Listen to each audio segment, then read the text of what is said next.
of the Christian Medical College and Hospital at Vellore, South India, and a splendid opportunity for service. My grandfather came to India in response to an appeal after reading a leaflet given to him by one of his patients. This leaflet depicted the urgent need of millions in India who were without medical aid and desperately needed help. Dr. John Scudder and his wife dedicated themselves to the medical and evangelistic work in India. They gave their entire lives, and their 7 sons, who all became doctors, and 2 daughters came back to India. I am the daughter of the youngest son, John. I was born in India and lived here until 5 years of age. During the Great Famine in 1875 in South India, it was reported that 3 million people died of starvation. Those were dark days with suffering and death on all sides, and a great impression was made on my young life. At the end of the famine, my father and mother took me to America. Even as a child, I stated most emphatically that I could never return to India. I could not forget the terrible impression of suffering and death. My parents returned but left their children in America to continue their education. Some years later, my mother was taken ill, and father wrote asking me to return to India and be with them for a time. When I was preparing to return, my many friends said, "We thought you were never going back to India." I said, "My mother is ill and needs me, and when she is better, I will come home. I will never remain in India." Little did I realize at that time that God wanted me to do with my life, and how He was going to lead me back to India and to this great medical work. I settled in Tindavanam in South India and did what I could to relieve my mother, and became specially interested in the Hindu girls' schools and the zananas. One evening I was sitting alone in my room reading when I heard steps on the veranda, and soon a knock. I went to the door and saw a Brahmin gentleman. I asked him if I could do anything for him. "Oh, yes, Amma," he said, desperately, "I so need your help. My wife, only a young girl of 14, is dying in childbirth.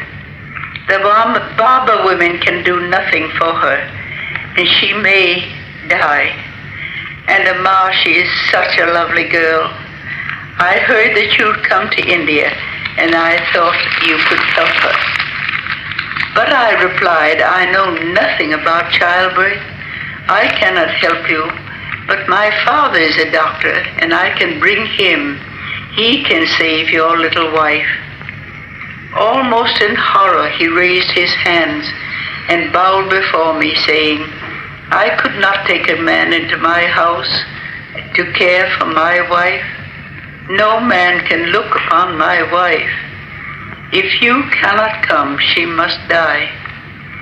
Again and again I urged him, saying that I would come with my father and do all I could under my father's direction.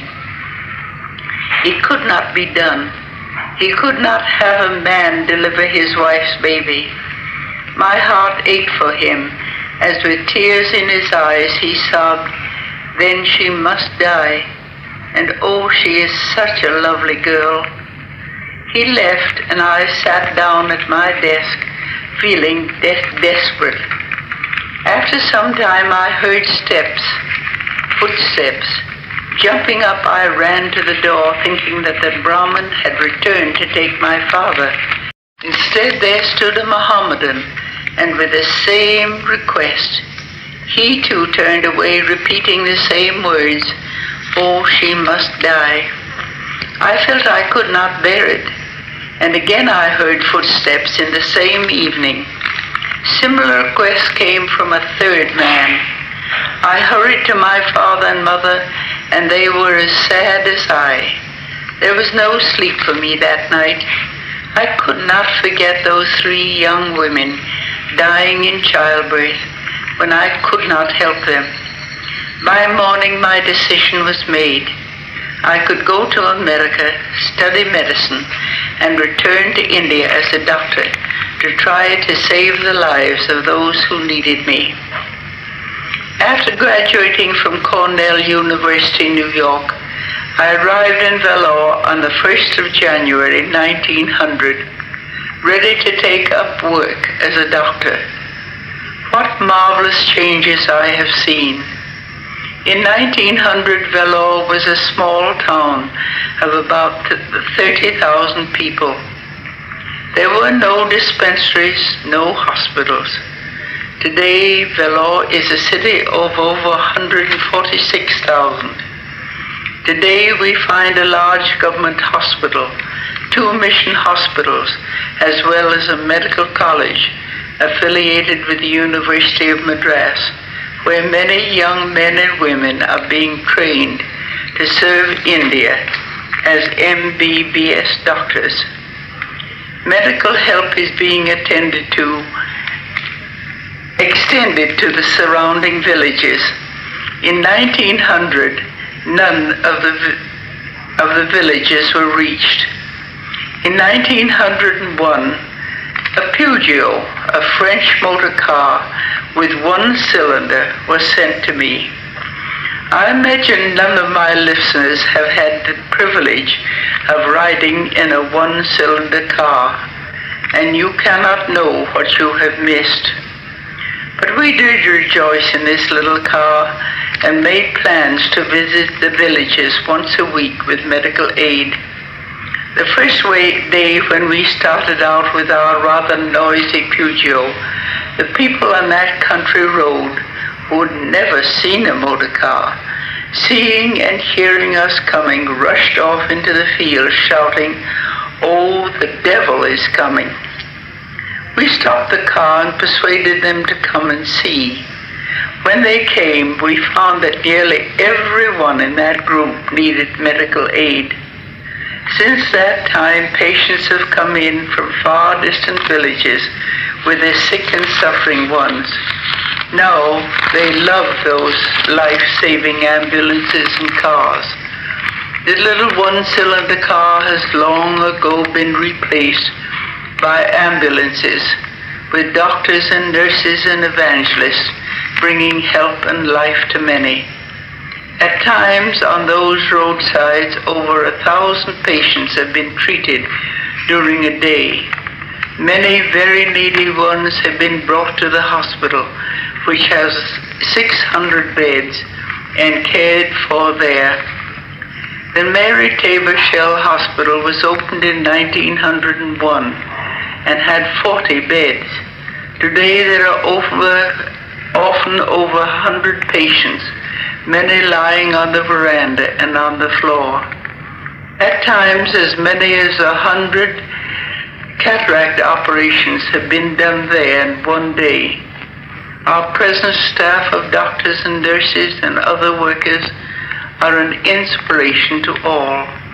We thank God for the way in which He has led us in the past, and we look forward to an even greater future. Christian Medical College of Vellore for women and men is affiliated to Madras University and has 260 students and 235 nurses.